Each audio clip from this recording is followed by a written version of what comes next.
যে সকল দিনী ভাই ও বোন অভাবগ্রস্ত আছেন অথবা ঋণের মধ্যে আছেন, কিভাবে আপনারা অভাবকে দূর করবেন এবং ঋণকে পরিশোধ করবেন, অভাব মুক্ত এবং ঋণ মুক্ত জীবন যাপন করতে চান, অর্থাৎ সুখী জীবন যাপন করতে চান, কিন্তু অভাব এবং ঋণ থাকার কারণে আপনারা আপনাদের ইচ্ছে মতো আপনারা জীবন যাপন করতে পারছেন না, আপনাদের জীবন থেকে সুখ শান্তি বিলীন হয়ে গিয়েছে।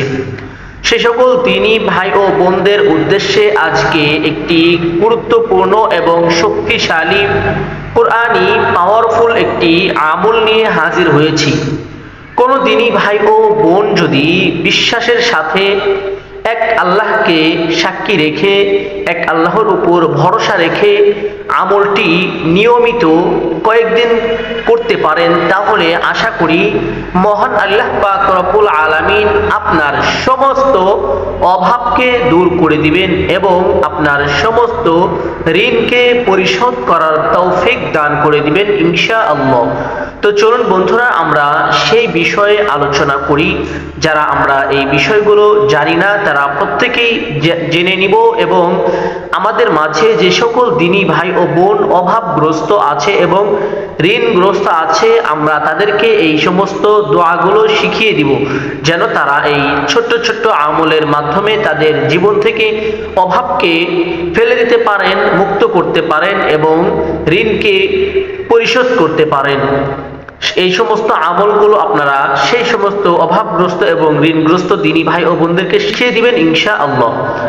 সে আমলটি হলো সূরাতুল ওয়াকিয়া।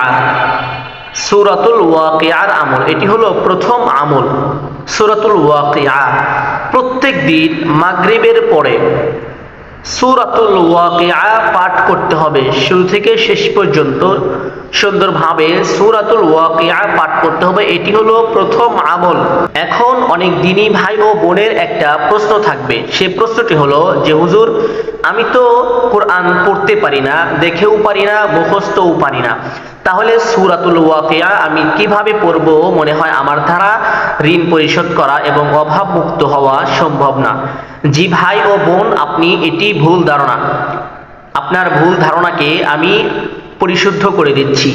সেটি হলো, কোরআনুল কারীম যদি আপনি তেলাওয়াত না করতে পারেন, দেখে বা মুখস্থ না পড়তে পারেন, তাহলে আপনি কোরআনুল কারীমের এই সূরাতুল ওয়াকিয়া আপনার মোবাইলের মাধ্যমে আপনি শুরু থেকে শেষ পর্যন্ত সুন্দরভাবে একেবারে মহব্বতের সাথে দেন খেল দিয়ে আপনি তেলাওয়াতটি শুনবেন।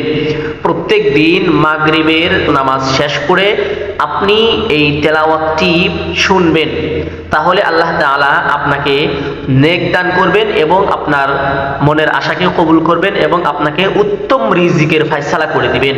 আপনার কামাই রুজি, ব্যবসা বাণিজ্যে সবখানে আল্লাহ তাআলা অসংখ্য অগণিত রহমত বরকত নাজিল করবেন, যার ফলে আপনি অতি দ্রুত অভাব মুক্ত হতে পারবেন এবং আপনাকে আল্লাহ তাআলা অতি সত্বর ধনী বানিয়ে দিবেন এবং আপনাকে ঋণ থেকে পানাহ দান করবেন। শুধু তাই নয়, দিনী ভাই ও বোন যারা বেকার আছেন, যাদের কাজ নেই, চাকরি বাকরি কোনো কিছু নেই, তাদের কাজের ব্যবস্থা মহান আল্লাহ পাক রব্বুল আলামিন অতি দ্রুত করে দিবেন ইনশাআল্লাহ। অতএব আপনারা বুঝতেই পারতেছেন আমলটি কতটা গুরুত্বপূর্ণ। এই আমলটি যারাই করেছে কখনো ঠকে নাই, তারা প্রত্যেকেই লাভবান হয়েছে। অতএব ধৈর্যের সাথে আমাদেরকে কয়েকদিন সময় নিয়ে আমলটি করতে হবে। একদিন করলেই যে হুটহাট হয়ে যাবে এমন না। অনেক মানুষের ক্ষেত্রে একদিনের মধ্যেই কাজটি সফল হয়ে যায়, আবার অনেক মানুষের ক্ষেত্রে আল্লাহ তাআলা পরীক্ষা করেন কয়েকদিন, বান্দার মনকে বুঝেন।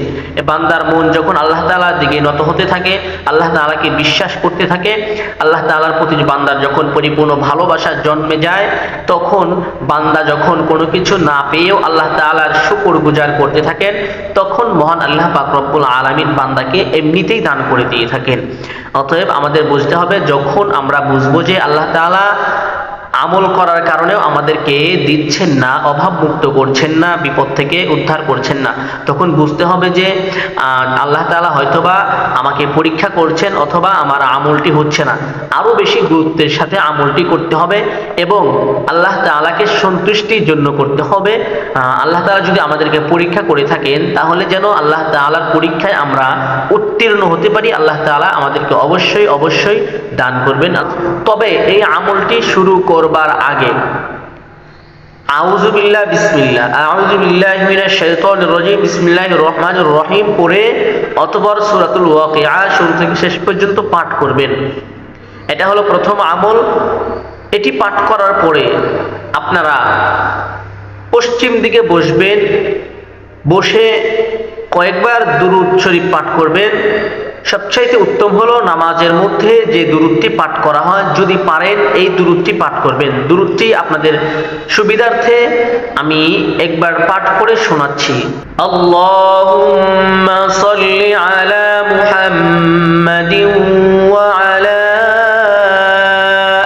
আলি মুহাম্মাদ কামা সাল্লাইতা আলা ইব্রাহিম وعلى آل إبراهيم إنك حميد مجيد اللهم بارك على محمد وعلى آل محمد كما باركت على إبراهيم وعلى ইব্রাহিম ইন্নাকা হামিদুম মাজিদ। মুহাব্বতের সাথে সুন্দর করে সহিশুদ্ধভাবে উচ্চারণ করে দুরূদটি পাঠ করবেন। 11 বার দুরূদ পাঠ করবেন। যদি পারেন নামাজের মধ্যে যেই দুরূদটি পাঠ করা হয় এই দুরূদটি পাঠ করার চেষ্টা করবেন ইনশাআল্লাহ। যদি এই দুরূদটি কঠিন হয়ে যায় বা না পারেন তাহলে আপনারা ছোট্ট একটি দুরূদ পাঠ করবেন। সেই দুরূদটি হলো সাল্লাল্লাহু আলাইহি ওয়াসাল্লাম, সাল্লাল্লাহু আলাইহি ওয়াসাল্লাম।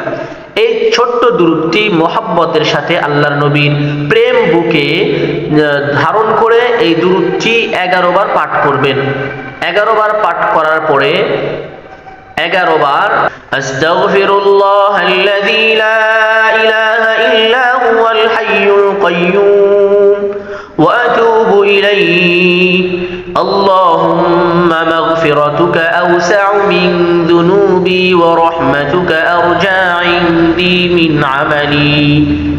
আবার আস্তাগফিরুল্লাহাল্লাযী লা ইলাহা ইল্লা হুয়াল হাইয়ুল কাইয়্যুম ওয়া আতুবু ইলাইহি আল্লাহুম্মা মাগফিরাতুকা আওসা'ু মিন যুনুবি ওয়া রাহমাতুকা আরজা 'ইনদি মিন 'আমালি।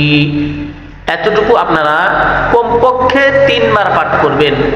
3 বার পাঠ করা হয়ে গেলে অতঃপর একটি দোয়া পাঠ করবেন।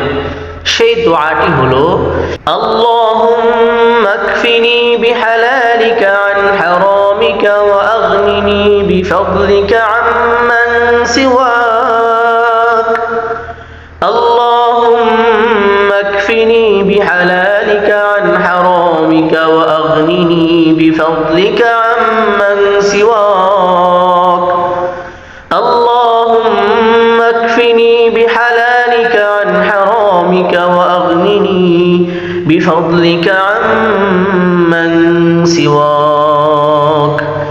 এই দোয়াটি আপনারা 3 বার পাঠ করবেন, সর্বনিম্ন 3 বার, এবং 5 ওয়াক্ত ফরজ নামাজের পরে এই দোয়াটি কমপক্ষে 1 বার করে পাঠ করবেন। যে দোয়াগুলো শিখিয়ে দিলাম এই দোয়াগুলো পাঠ করবেন। অতঃপর যে কাজটি করবেন আর একবার সাল্লাল্লাহু আলাইহি ওয়াসাল্লাম পাঠ করবেন। অতঃপর পশ্চিম দিকে মুখ করে দুটি হাত আল্লাহর কাছে তুলে দিবেন অথবা সেজদার মাধ্যমে চাইবেন। সবচেয়ে উত্তম হলো সেজদার মাধ্যমে, সেজদা দিয়ে আল্লাহ তাআলার কাছে চাইবেন। তো আপনারা হাত তুলেও দোয়া করতে পারেন এবং সেজদার মাধ্যমেও দোয়া করতে পারেন। এটি হলো মূল দোয়ার কথা বলছি। সেই দোয়ার কথা বলছি, যে দোয়াটি আপনারা আপনাদের মনের ভাব আল্লাহ তাআলার কাছে আপনাদের ভাষায় প্রকাশ করবেন। এই দোয়াটা আপনারা চাইলে হাত তুলেও করতে পারেন, সেজদার মাধ্যমেও করতে পারেন। তবে সেজদার মধ্যে এই দোয়াটি করলে অতি দ্রুত কবুল হবে এবং সবচেয়ে বেশি গ্রহণযোগ্য হবে, আল্লাহ তাআলার কাছে পছন্দনীয় হবে। তো সেজদার মাধ্যমে কিভাবে করবেন দোয়াটি? প্রথমে আপনি দাঁড়ানো অবস্থায় থাকবেন এবং দাঁড়ানো অবস্থায় থেকে আল্লাহু আকবার বলে সেজদায় চলে যাবেন, রুকু ছাড়া, রুকু না করে সরাসরি আল্লাহু আকবার বলে সেজদায় চলে যাবেন। সেজদায় গিয়ে প্রথমে তিনবার সুবহানা রাব্বিয়াল আ'লা, সুবহানা রাব্বিয়াল আ'লা, সুবহানা রাব্বিয়াল আ'লা এতটুকু পাঠ করা হয়ে গেলে তখন আপনারা ইচ্ছে মতো আপনাদের যে চাহিদা, আপনাদের ভাষায় আপনাদের মনের ভাবগুলোকে আল্লাহ তাআলার কাছে প্রকাশ করবেন, আল্লাহ তাআলার কাছে প্রার্থনা করবেন। আল্লাহ তাআলাকে বলবেন, ইয়া আল্লাহ, আপনি তো আমার খবর জানেন, আমার ভালো মন্দ সবই জানেন। আল্লাহ, আমি তো আপনাকে পরিপূর্ণভাবে বিশ্বাস করি, আপনি আমার মালিক, আপনি আমার রিজিক দাতা। ইয়া আল্লাহ, আপনি আমার রিজিককে সংকীর্ণতা থেকে মুক্তি করে আমার রিজিককে আপনি প্রশস্ত করে দিন। ইয়া আল্লাহ, আমার সমস্ত ঋণকে আপনি পরিশোধ করার তৌফিক দান করে দিন। ইয়া আল্লাহ, আপনার তৌফিক ছাড়া কোনো কিছুই হয় না। ইয়া আল্লাহ, আপনি আমাকে তৌফিক দিন, আমি আপনার কাছে চাই, সাহায্য চাই। ইয়া আল্লাহ, আপনি সাহায্যকারী। ইয়া আল্লাহ, আমি আপনার কাছে সাহায্য চাই, আপনি আমাকে দয়া করে সাহায্য করেন। এতটুকু দোয়া যদি করতে পারেন অথবা এর চেয়ে বেশি বা কম আপনার মনের ভাষায় আল্লাহ তাআলাকে বোঝাতে পারেন, তাহলে আল্লাহ তাআলা কবুল করে নেবেন। এবং এই দোয়াটি আরো বেশি কবুল হওয়ার জন্য আরেকবার দুরূদ পাঠ করবেন। আপনি যদি আরেকটু বেশি দুরূদ পাঠ করতে পারেন তাহলে আপনার দোয়াটি আল্লাহ তাআলার কাছে আরো বেশি গ্রহণযোগ্য হবে। দুরূদ আপনি 3 বার, 5 বার, 7 বার, বেজোর 11 বার আপনি পাঠ করতে পারেন। জোর পাঠ করলেও সমস্যা নাই, তবে বেজোর বেশিরভাগ দোয়ার ক্ষেত্রে বেজোর দোয়া বেশি গ্রহণযোগ্য হয়।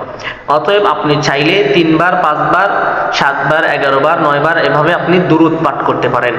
তাহলে আপনার দোয়াটি আল্লাহ তাআলার কাছে অতি দ্রুত কবুল হবে এবং আল্লাহ তাআলা আপনাকে এমন ভাবে দিবে যে আপনি বুঝতেও পারবেন না। একদিন হয়তোবা দোয়াটি কবুল হয় নাই, দ্বিতীয় দিন হয়নি, তৃতীয় দিন হয়নি, আপনি আল্লাহ তাআলার কাছে চাইতে থাকেন, আল্লাহ আপনাকে এই বিপদ থেকে মুক্তি করবেনই করবেন। আল্লাহ তাআলা আপনাকে আপনার ধৈর্যকে পরীক্ষা করবেন যে আপনি ধৈর্য ধরতে পারেন কিনা, আল্লাহর উপর আপনার পরিপূর্ণ তাওয়াক্কুল, পরিপূর্ণ বিশ্বাস আছে কিনা, এটা আল্লাহ তাআলা আপনাকে পরীক্ষা করবেন। যখন আল্লাহ তাআলা আপনাকে পরীক্ষা করার পরেও যখন আল্লাহ তাআলা দেখবেন যে আমার বান্দা আমার উপরেই বিশ্বাস করে, আমি তাকে কোনো কিছু দিলেও সে আমার উপরে রাজি, সন্তুষ্টি এবং বিশ্বাসী, আমি তাকে কষ্টের মধ্যে রাখলেও বিশ্বাসী, সুখে রাখলেও বিশ্বাসী, কোনো কিছু দিলেও সে আমাকে ভালোবাসে, আমার উপর বিশ্বাস করে, তাকে কোনো কিছু না দিলেও সে আমাকে ভালোবাসে, বিশ্বাস করে এবং আমাকে মানে, তখন আল্লাহ তাআলা তিনি আপনাকে আপনার চাহিদা অনুযায়ী, আপনার চাহিদার থেকে বেশি আল্লাহ তাআলা আপনাকে দিয়ে থাকবেন। কারণ আল্লাহ ছাড়া আমাদের দেওয়ার কোনো মালিক নাই, একমাত্র আল্লাহ তাআলাই হলো আমাদের দেওয়ার মালিক। অতএব আল্লাহ তাআলার কাছে এভাবে যদি চাইতে পারেন আল্লাহ তাআলা কবুল করে নেবেন ইনশাআল্লাহ। তো এই ছিল আজকের মূল ভিডিও। আশা করি প্রত্যেকটি দিনই ভাই ও বোন বিশ্বাসের সাথে আমলটি করবেন এবং আপনারা প্রত্যেকটি দিনই ভাই ও বোন আমার কথাগুলো বুঝতে পেরেছেন, আমলগুলো খুব সহজে আপনারা গ্রহণ করতে পেরেছেন। অতএব প্রত্যেকটি দিনই ভাই ও বোনের কাছে আমার একটি রিকোয়েস্ট থাকবে, আপনারা অবশ্যই দিনী খিদমতে ইসলাম প্রচারের লক্ষ্যে এবং মুসলমান ভাই বোনদের সুবিধার্থে এই ভিডিওগুলো আপনারা শেয়ার করে দিবেন, যেন অপর মুসলমান দিনী ভাই ও বোন এই ভিডিওগুলো পেয়ে তারাও আমলগুলো শিখে আমল করে তারা নিজেদের অভাব এবং ঋণকে মুক্ত করে দিতে পারেন। প্রত্যেকেই আমার জন্য দোয়া করবেন, আপনাদের প্রত্যেকের জন্য আমি দোয়া করে দিয়ে যাই। আল্লাহ তাআলা যেন আপনাদের প্রত্যেককে অভাব মুক্ত এবং ঋণ মুক্ত জীবন যাপন করার মতো সক্ষমতা আল্লাহ তাআলা দান করেন, আল্লাহ তাআলা তৌফিক দেন এবং আপনাদের ঋণ যদি থেকে থাকে আল্লাহ তাআলা অচিরেই যেন মুক্তি করার তৌফিক দান করেন, পরিশোধ করার তৌফিক তৌফিক দান করেন, এবং আপনাদের যদি অভাব হয়ে থাকে আল্লাহ তাআলা আপনাদের রিজিককে যেন অচিরেই অল্প সময়ের মধ্যে আপনাদের রিজিককে আল্লাহ তাআলা প্রশস্ত করে দেন। এটি আমার পক্ষ থেকে আল্লাহ তাআলার কাছে আপনাদের জন্য বিশেষ দোয়া। আল্লাহ তাআলা আমার দোয়াকে মুহাম্মদ সাল্লাল্লাহু আলাইহি ওয়াসাল্লামের উসিলা করে কবুল আর মঞ্জুর করে নেন, এবং আপনাদেরকে আল্লাহ তাআলা সুস্থ রাখেন, আমাকেও সুস্থ রাখেন, এবং আমাকে বেশি বেশি যেন দ্বীনের খেদমত করার তৌফিক দান করেন, আপনাদেরকেও যেন দান করেন। প্রত্যেকে আমার জন্য দোয়া করবেন। ভালো থাকবেন, সুস্থ থাকবেন। আসসালামু আলাইকুম ওয়া রাহমাতুল্লাহি ওয়া বারাকাতুহু।